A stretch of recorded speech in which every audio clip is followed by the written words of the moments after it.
For all those watching at home, I'm glad you stayed home. So I'm glad you're all here too, but just please be careful heading home. I did pack 81 degrees in my suitcase and sunshine, but it was not enough, I guess. When I was a kid, as I listened to this gospel passage, the call of the apostles there at the Sea of Galilee, my focus was on the question, what does God want me to do when I grow up? So, should I be a priest? Should I be a priest? Should I be, what should I do? You two. I think there's 6 of you. So, and for years, especially while I was in the seminary, what did God, do you want me to be a priest? And things have changed. I read it much differently now after 26 years of having been a priest. And now the question is like, well, Jesus, how do you want me to follow you today? I've got this difficult situation. Somebody's causing trouble. These people are fighting. I've got somebody slighted the church. Like, well, Jesus, how do you want me to handle this? And it becomes a matter of trying to listen and discern the voice and direction of Jesus about the best course of action to take. Certainly, the apostles who were called there probably were familiar with Jesus. Again, the Sea of Galilee kind of lies at the crossroads of north-south traffic along the Jordan River and east-west traffic, and it was a pretty cosmopolitan area. So Jesus, when he sets up shop there in Capernaum, he's got a great deal of religious tolerance and diversity.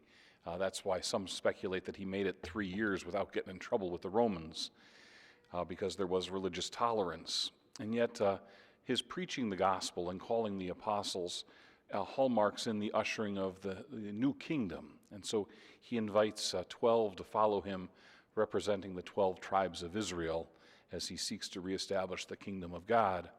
And Jesus doesn't do it by himself. He entrusts the mission not just to the 12, but to the 72. And our own baptismal call is no less different. He entrusts the mission of preaching and building the kingdom to us too. So over the next 3 weeks, we're going to be entering into this stewardship recommitment campaign.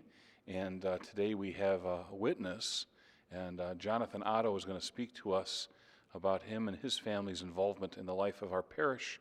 And I invite you to give him your attention.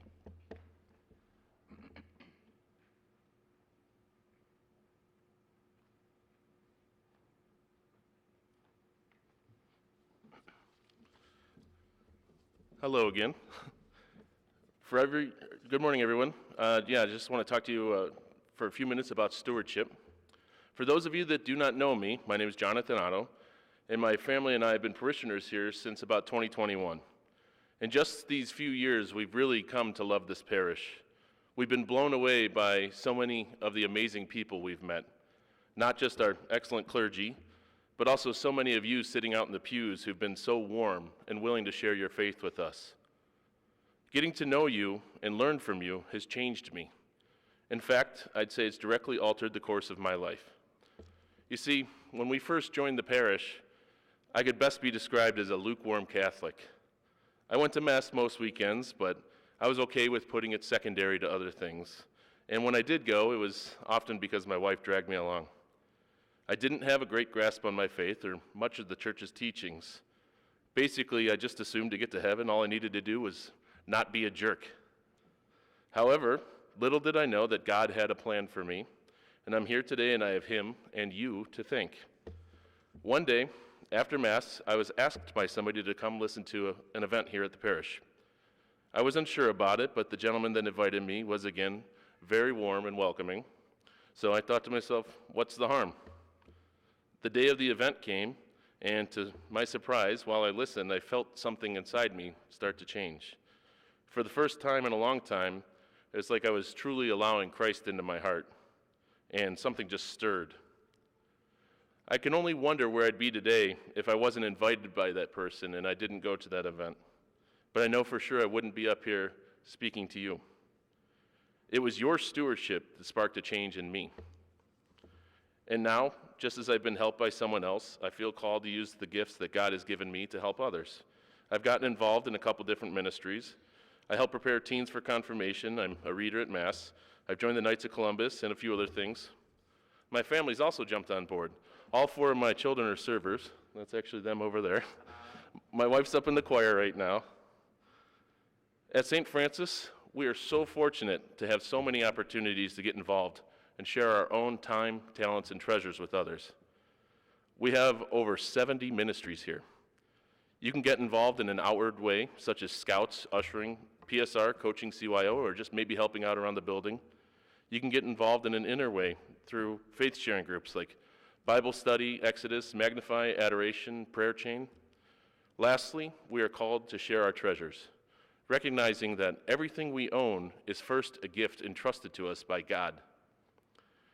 Think about how you can share, maybe adding an extra 1% to your parish giving, or donating items to those in need. In the coming weeks, we will have our yearly Stewardship Commitment Weekend. During this time, you'll have an opportunity to fill out a form that lets the parish know the ways you'd like to get involved. Fear not, filling out a form doesn't mean you're automatically signing up for a ministry. It's just a way to let those ministry leaders know that you're interested so that they can get you some more information. Please prayerfully consider your stewardship. We are all called by God to be good stewards, and I encourage you to open your own hearts and let Him work through you. There is no greater feeling than knowing that your will aligns with Christ's. There is no time, talent, or treasure that is too small to make a difference. Just find something, anything, and do it. Remember, you just may change someone's life. Thank you for your time, and more importantly, thank you for your stewardship.